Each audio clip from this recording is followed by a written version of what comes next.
بادشاہ نے نا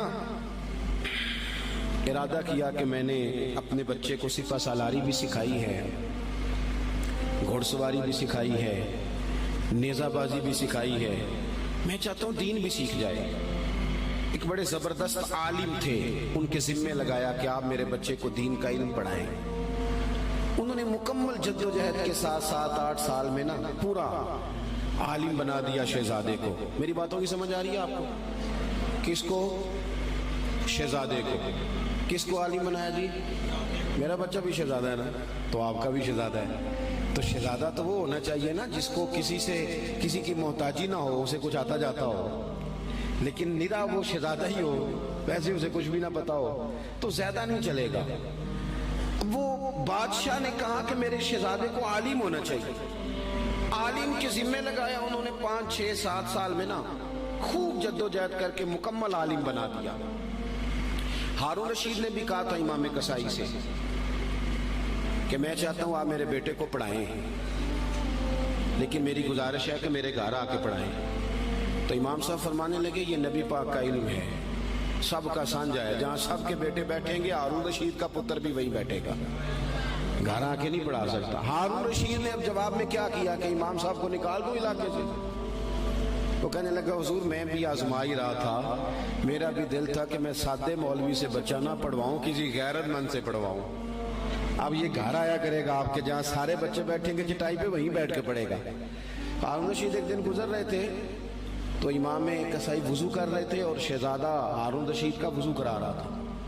اس نے لوٹا پکڑا ہوا ہے، امام صاحب کے پیروں پہ پانی ڈال رہا ہے اور امام صاحب وضو کر رہے ہیں۔ ہارون رشید گھوڑے پہ گزر رہے تھے، دور سے دیکھا تو گھوڑا بھگا دیا۔ کچھ شاگرد کہنے لگے حضور ہارون رشید آ رہا ہے، تو آپ فرمانے لگے کیا کروں آ رہا ہے تو آنے دو، پھر کیا ہے، سانو تخت ہزارے دی لوڑ کی ہے، نل کی لگے شہر بمبول دے نال، اسی تے اپنی بال کے سیکنے، سانو کی لگے کسی اور دے نال، آتا ہے تو آنے دو۔ وہ آ گیا، اب وہ بڑے دبدبے کے ساتھ گھوڑے سے نیچے اترا۔ لوگوں کا خیال تھا ناراض ہوگا کہ میرے شہزادے سے کام کرا رہے ہیں، وہ اسی طرز پہ تیزی کے ساتھ قریب آیا اور حیرت انگیز انداز کے غصے میں۔ اب شاگرد اور عقیدت مند کانپ رہے ہیں کہ استادوں کے بارے میں کوئی بات نہ کر دے، ہم سے برداشت نہیں ہو سکے گا، لیکن اس نے قریب آ کے اپنے بچے کے کمر پہ زور سے مارا۔ کہنے لگا خدا کے بندے یہ تو کیا کر رہا ہے؟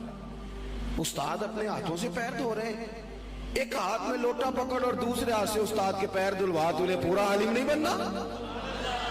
یہ کیا تو نے طریقہ اختیار کیا ہوا ہے؟ اس طرح کر کے اس استاد صاحب کی خدمت کر۔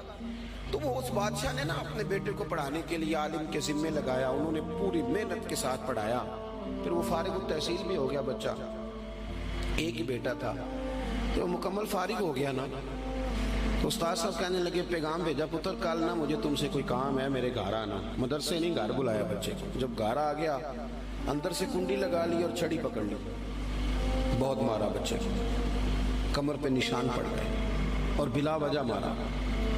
اس نے کہا استاد جی میری غلطی۔ چپ کر، نادان، غلطی پوچھتا ہے، چل دوڑ جا۔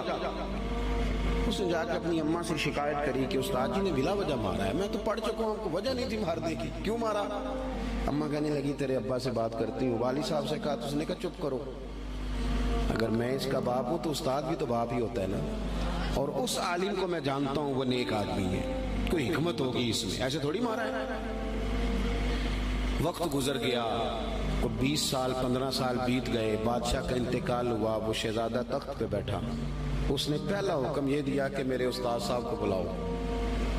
اب وہ بیچارے بوڑھے ہو گئے، چھڑی ہاتھ میں پکڑی، جھکی ہوئی کمر، بڑی مشکل سے وہ آئے اور دربار میں آ کے کھڑے ہوئے۔ تو شہزادے نے پہلا سوال یہ پوچھا استاد جی پہلے تو میں بے اختیار تھا، آج اختیار میرے ہاتھ ہے، وہ بتاؤ نا مارا کیوں تھا؟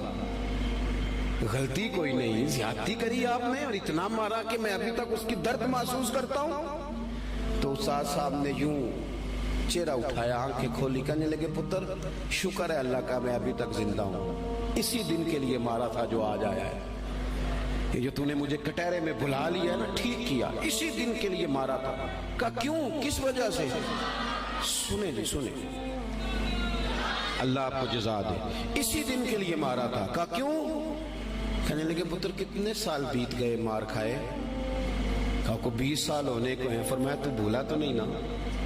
کہا استاد جی میں نے تو پہلے دن ہی آپ کو بلایا. کہنے لگے پتر بس مجھے پتا تھا ایک دن تو نے حکمران بننا ہے. تو بے اختیار تھا نا، میرا کچھ نہیں کر سکا. آج با اختیار ہوا تو بلا لیا نا. پتر تو حکمران بن گیا ہے، کسی غریب پہ ظلم نہ کرنا. اگر تجھے 20 سال نہیں بھولا تو اسے بھی قیامت تک نہیں بھولے گا. اور جب وہ اللہ کی بارگاہ میں با اختیار ہوگا تو تجھے بلوا لے گا. اس لیے مارا تھا کہ یہ جو ناجائز مار ہوتی ہے اس کی درد جاتی نہیں، اس کے نشان روح پہ پڑتے ہیں، دل پر زخم رہ جاتے ہیں. پتر تجھے آج تک نہیں نہ بھولا، اسی دن کے لیے مارا تھا کہ تیری تربیت ہو جائے. اٹھ کے اس نے استاد کے ہاتھ چومے، بٹھایا. کہنے لگا آج سمجھ آئی ہے، آپ نے صرف علم نہیں پڑھایا، آپ نے تو مجھے ہدایت بھی دی ہے. آپ نے تو اللہ کی بارگاہ سے مجھے ہدایت لے کے دی ہے، آپ نے تو میری ہدایت کی جانب رہنمائی کی. اتنا بڑا کام کر دیا. اپنے بچوں پر تھوڑا سا بوجھ ڈالے. اور میرے بھائی اگر ایک چھوٹی سی کھجور، صدقے کی کھجوروں میں سے امام حسین اٹھا کے منہ میں رکھ لے تو محبوب انگلی ڈال کے نکال دیتے ہیں. فرمایا پتر نہیں، ہمارے لیے ٹھیک ہے. ابا کیسے برداشت کرتا ہے کہ بیٹے کے منہ میں لقمہ حرام جائے؟ وہ کیسے برداشت کرتا ہے؟ ایک دوست مجھ سے کہنے لگے کہ گھر کے کونے سے نا رات کو رونے کی آواز آتی ہے، بڑے پیر صاحب آئے، بڑے عامل آئے، پر وہ ٹھیک نہیں ہوتا. میرا ذرا زیادہ قربت تھی، ورنہ ہر آدمی سے تو یوں بات نہیں کی جا سکتی. میں نے ان کے کان میں کہا کہ اگر بڑے پیروں کے آنے سے بھی نہیں نا مسئلہ ٹھیک ہو رہا تو ساری فیملی بیٹھ کے غور کر لو، وہاں کسی یتیم کے پیسے نہ لگ گئے ہوں، کسی بیوہ کا مال نہ اس کونے میں خرچ ہو گیا. یہ جو یتیم کے اور بیوہ کے اور غریبوں کے پیسے ہوتے ہیں، یہ تیزاب ہوتا ہے. تیزاب جدھر جدھر لگتا ہے وہاں سوراخ کرتا ہے. سب سے پہلے یہ نور علم لے جاتا ہے. اور میری طرح کے لوگ، یہ علماء جو مساجد کے مدارس کے محتمم ہوتے ہیں، ان کو تو اتنا باریک تولنا پڑتا ہے، اتنا باریک، کون سا پیسہ کہاں لگانا ہے اور کس ترتیب سے لگانا ہے اور کس جدوجہد. یہ تو اتنا مشکل کام ہے کہ میں تو بڑی دیر سے میں نے کہا بھائی مجھے بچاؤ اس کام سے.